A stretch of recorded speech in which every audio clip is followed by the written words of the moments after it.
Estudiantes, ¿cómo están? En este punto vamos a hablar sobre la importancia de la psicología en nuestra área, para que ustedes puedan contextualizar la importancia de esta cátedra en su ámbito profesional y en su ámbito académico.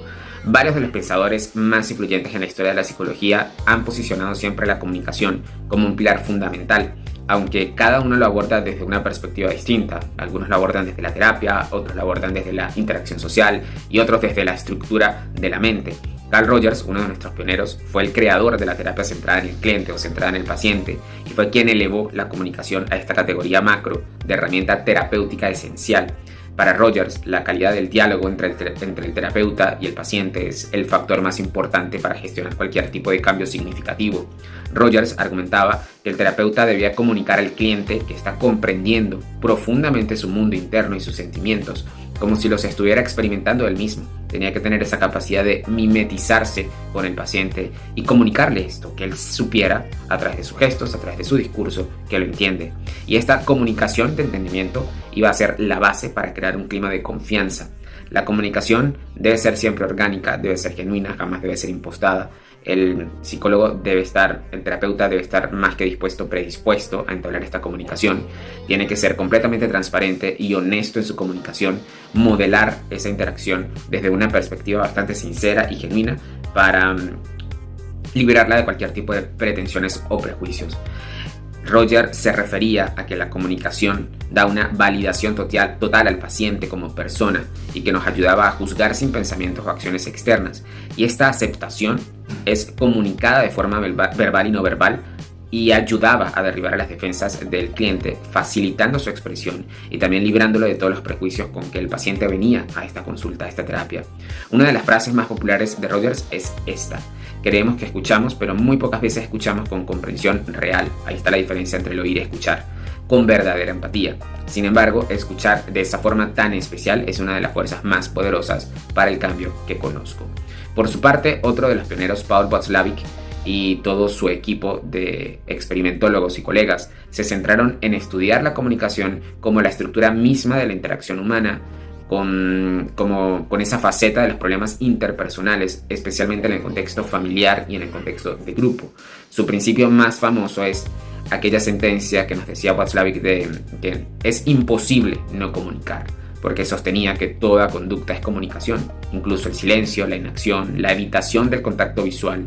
En una interacción absolutamente todo comunica, y esa comunicación es una realidad constante y principal generador de significado y de lenguaje.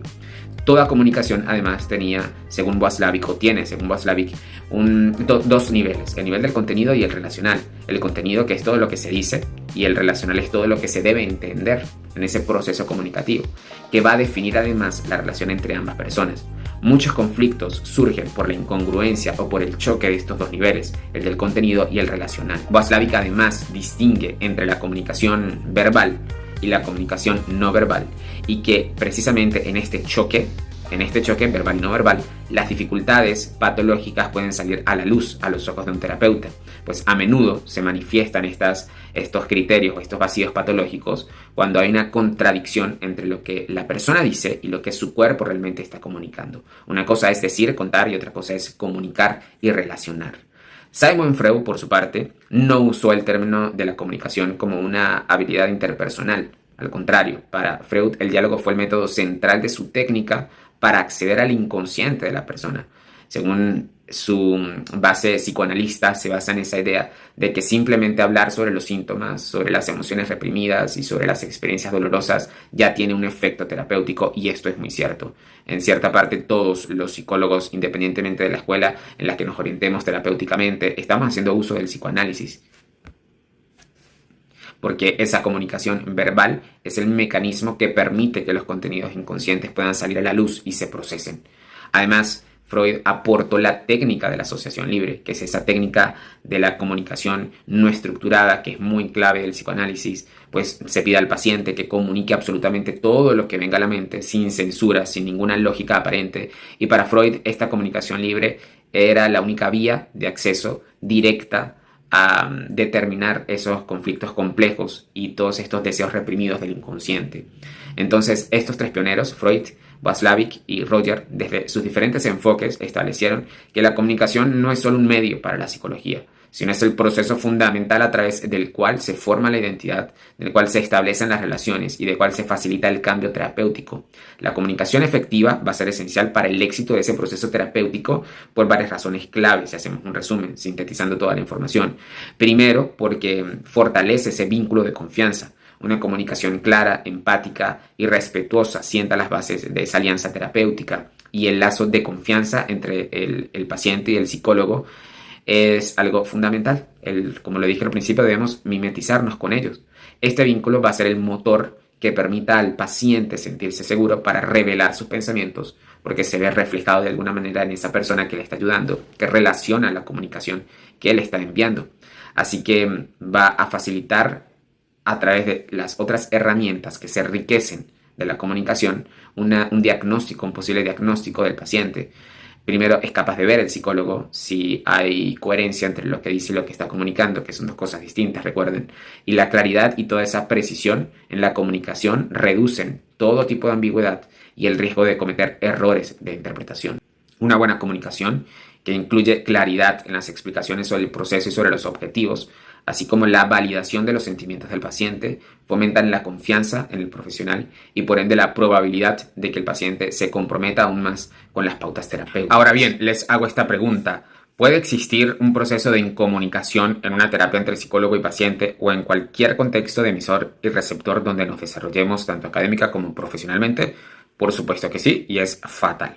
Vamos a ver estos ejemplos que se centran en cómo el estilo, las acciones o las faltas de habilidades comunicativas por parte del terapeuta, del psicólogo, pueden generar esta barrera y por ende el fracaso comunicativo. Primero, el uso de jerga técnica excesiva. Ejemplo, el terapeuta explica el diagnóstico del paciente usando términos complejos como, por decir alguno, déficit de autorregulación emocional, mecanismos de defensa proyectivos o disonancia cognitiva, sin explicarlos en lenguaje coloquial o sencillo, que sea entendible para el receptor, para nuestro paciente. ¿Cuál sería el efecto de esta incomunicación? Bueno, que el paciente se siente confundido, inferior, desorientado y puede llegar a asumir que no entiende de qué se está hablando, lo que le lleva a dejar de preguntar y simplemente a asentir falsamente. Segundo, falta de validación o empatía. Ejemplo, el paciente relata un evento traumático y el terapeuta responde con un comentario frío o minimizador como, bueno, pero eso le pasa a mucha gente, o ¿y qué hiciste tú para que no volviera a pasar?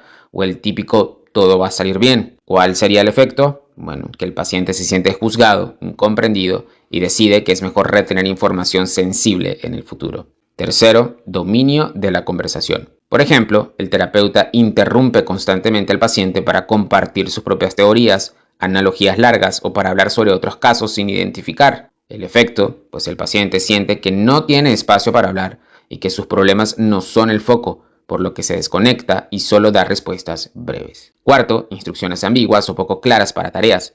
Por ejemplo, el terapeuta dice, necesitas trabajar en tu mindfulness esta semana, sin dar una técnica específica de cómo hacerlo, un tiempo para practicar o qué es lo que debe observar. El efecto en este caso es que el paciente no sabe qué hacer exactamente, lo que resulta en no hacer la tarea o hacerla incorrectamente y luego se siente avergonzado de reportarlo en la siguiente sesión. Sin embargo, la incomunicación también puede provenir de parte del paciente y no solo de nosotros. Veamos ejemplos referentes a este caso. Por ejemplo, la retención intencional de información.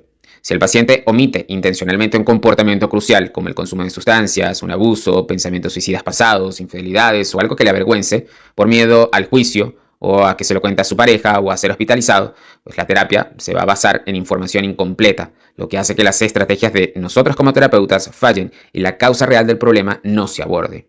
Segundo, el filtraje o la evasión. Por ejemplo, cuando el terapeuta pregunta ¿cómo te sientes con la decisión de tu jefe?, el paciente evade con una respuesta superficial como es lo que hay, no importa, o cambia de tema rápidamente. El efecto es que la terapia se va a mantener en un nivel bastante superfluo, no va a profundizar en las emociones que impulsan el comportamiento problemático. Tercero, el asentimiento falso o la complacencia.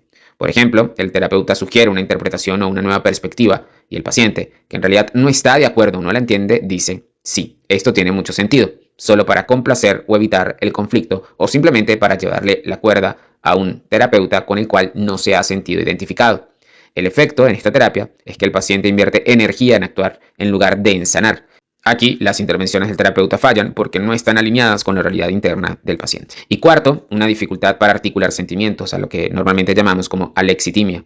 Por ejemplo, el terapeuta pregunta, ¿qué emoción te produce esa situación? Y el paciente solo puede responder, no sé, me siento mal, raro, estresado, sin poder nombrar la rabia, la tristeza o la decepción. ¿Cuál sería el efecto en esta incomunicación? Bueno, precisamente ese diálogo se estanca porque no hay un vocabulario emocional compartido para explorar el mundo interno del paciente, no se han mimetizado. Por último, tenemos una fase que nos habla de la incomunicación debida a la dinámica terapéutica, y esto tiene que ver más con la comunicación o el nivel comunicacional que nos hablará Watzlawick sobre la teoría relacional, el nivel relacional de la comunicación.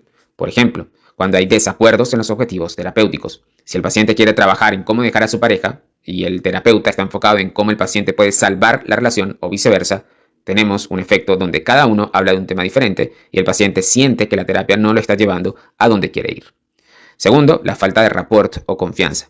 El paciente puede llegar a percibir que la edad, el género, el origen cultural, la orientación sexual o las experiencias de vida del terapeuta son demasiado diferentes, lo que dificulta la identificación y la conexión.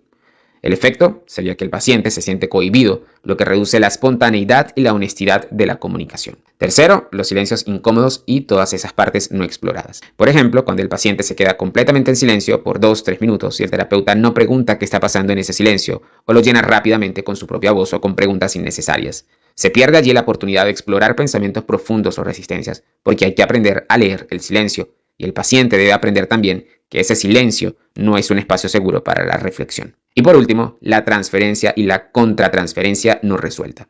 El paciente, por ejemplo, puede llegar a proyectar en el terapeuta la imagen de un padre autoritario, que ya es una transferencia, y el terapeuta inconscientemente se comporta con mucha más rigidez, que es la contratransferencia. ¿Cuál será el efecto? Bueno, que la comunicación se va a distorsionar porque no es entre dos adultos, sino entre un niño y un padre, impidiendo la honestidad real. Actividad. Estudiantes, a partir de la visualización de este video se reunirán en grupos de máximo de 3 personas y se comunicará conmigo por medio del canal de WhatsApp para asignarle un ejercicio comunicativo que deben resolver. Yo les daré las pautas de dicho ejercicio comunicativo, que estará basado en todos los ejemplos de incomunicación que ya hemos profundizado en este video. De acuerdo a la pauta que yo le indique a cada grupo, ustedes deberán recrear esa consulta o deberán recrear ese momento, esa escena. Luego de recrearla, deberán resolver el problema comunicativo que allí va a estar existente. Y luego deberán grabar un video de máximo 3 minutos donde expongan o expliquen la escena y posterior a ello cómo debería resolverse según los principios de la comunicación asertiva que ya hemos estudiado. Dicha actividad tiene una puntuación de 15 puntos de este primer lapso que se suma a las puntuaciones que ustedes ya han tenido anteriormente. El plazo para dicha actividad es hasta el próximo domingo a medianoche y deberán subirlo a alguno de los canales de YouTube de los 3 participantes y también deberán subirlo al aula virtual. Como de costumbre, es completamente obligatorio subirlo a ambos medios, tanto a su canal de YouTube como a su aula virtual. El día de mañana, martes, tendremos una tutoría virtual a las 6 en punto de la tarde. Yo les pasaré el link por medio de Google Meet solamente para aclarar dudas si presentan algún tipo de dudas sobre este video, sobre cualquiera de los temas que hemos comentado. La asistencia a esa tutoría no es obligatoria, pero están invitados a participar. Sin más nada a que hacer referencia, me despido de ustedes. Hasta la próxima. Y por cierto, feliz Navidad.